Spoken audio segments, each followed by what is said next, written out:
Good morning. I'm making my homemade beef nacho hamburger helper this morning. I'm going to start off by showing you the ingredients. I got 1.5 pounds of 80/20 hamburger meat I've thawed out. And I have 1 pound of elbow macaroni that some of them are different sizes because when I get elbow macaroni, I just dump them all in the same big bin.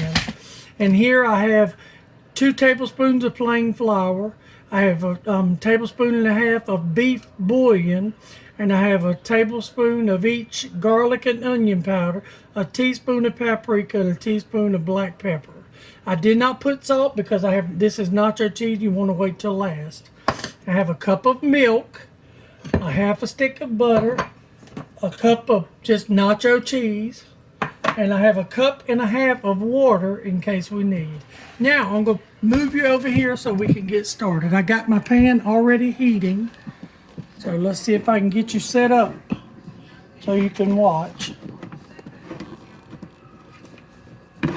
If I can do this without knocking everything down.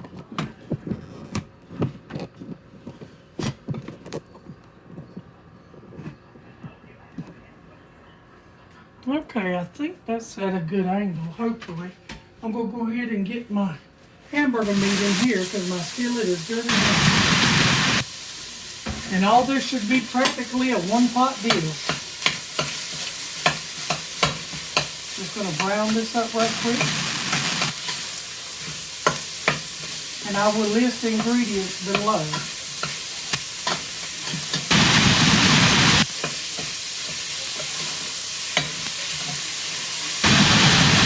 Worry about your hamburger meat sticking to the bottom. That's going to all come off the bottom of it. You don't have to worry about it in the least.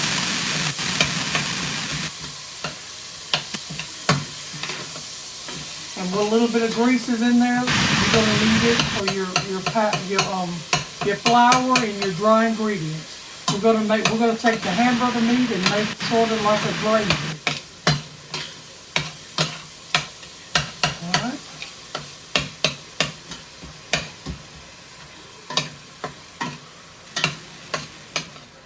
Almost to where I want it. See, I'm just breaking it up. Breaking it up, browning it. And 1.5 pounds is pretty good. I have made it with more, and I had to squeeze and make it less. I usually buy 10-pound rolls from Walmart, and I measure them out and cut them off at 1.5 pounds or 2 pounds each.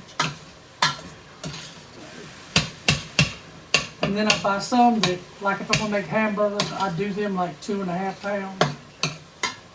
And I got them labeled in the freezer.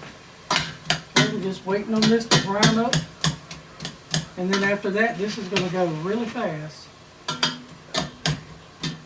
And you're going to think that, it's going to be too soupy whenever you see it, but it won't. You cover it up and leave it alone.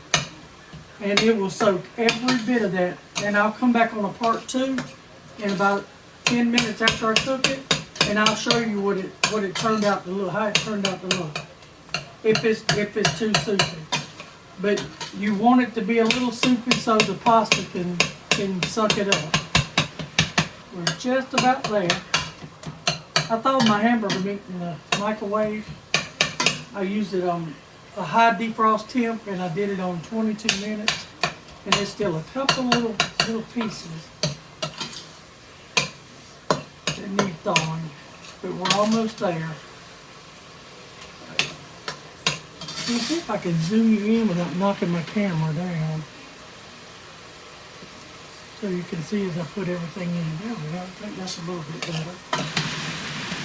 And if you brown your hamburger meat long enough, most of the oil will go back in, and oddly enough, this is 80/20, but it really doesn't seem to have that much oil. Alright, that's about where I want it at. So now I'm going to go ahead and add, I want my butter in there because I need a little fat. Okay? And melt your butter down. Okay? Oh, that looks nice. And when my butter gets melted down, I'm going to take my dry ingredients and make like a gravy. You just want a gravy. And my dry ingredients, I will list everything at the bottom of in the description box. Okay? Now your dry ingredients are going to appear like it's sticking to the bottom, but it's not, and all of it will come up in due time. You don't have to worry about it. You're going to think, oh my God, am I burning it? But you're really not burning it. You're just caramelizing the flours and stuff in it. Okay? Here we go. Dry ingredients. Now this has to be pretty fast because you want to get everything you could, but you want the flour to get the flour taste out. And it's going to look something like that. I don't know if you can see, like a clumpy mess, but all of that's going to come back to life in about 2 minutes. Oh, it smells really good. Okay. All right. Now I'm going to add my milk in here that I had set aside. That's going to make it creamy.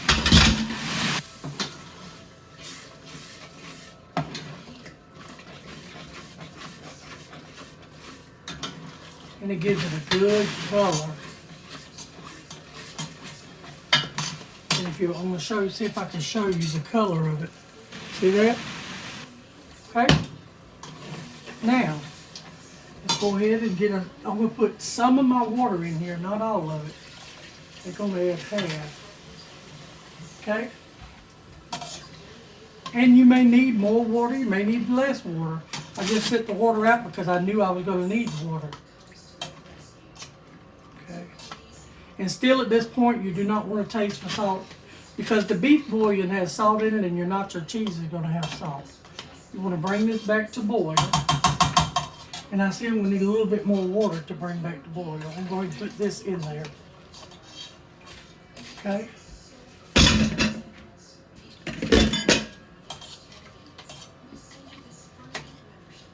And your milk and water is going to look something like that. It's going to take on a golden orange color because of the paprika and the parsley and all that stuff. Oh yeah. See, all that good stuff is coming off the bottom of the pan now. You can see the chunks of meat in it. You want to bring this back to a rolling boil.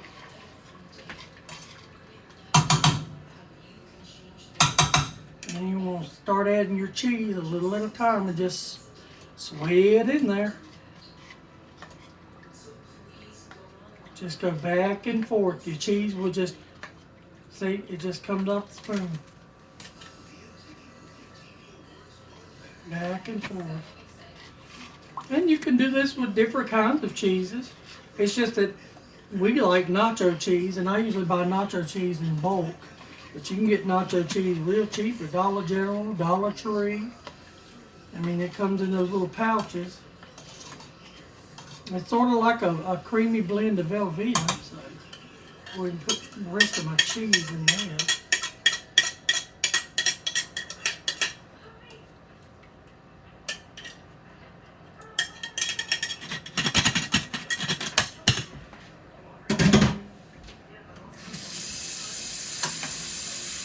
Yes. Now, here, whenever all of your cheese melts, is where you want to taste for salt. And this would, because all you have is your pasta now. Now, if it's not a little, if you think you need salt, you probably need to add a little salt because your pasta is going to soak up all of this, and your pasta is going to need a little salt to have flavor. And I'm just going to make just some toast with this. They like the toast with it. They like to mash the toast down in it. This is just about ready to come to a boil. And I'm trying to get, I got hunks of cheese, as you can see, that I'm still moving around because you don't want that cheese to stick to the bottom. That would be a fatal mistake. And do not let this splash on you. This is like hot molten lava. But it is so good. I mean, it is just amazing. And I make it all the time.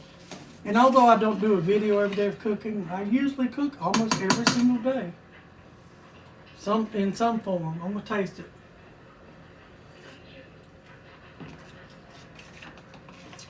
I would say it doesn't need any salt.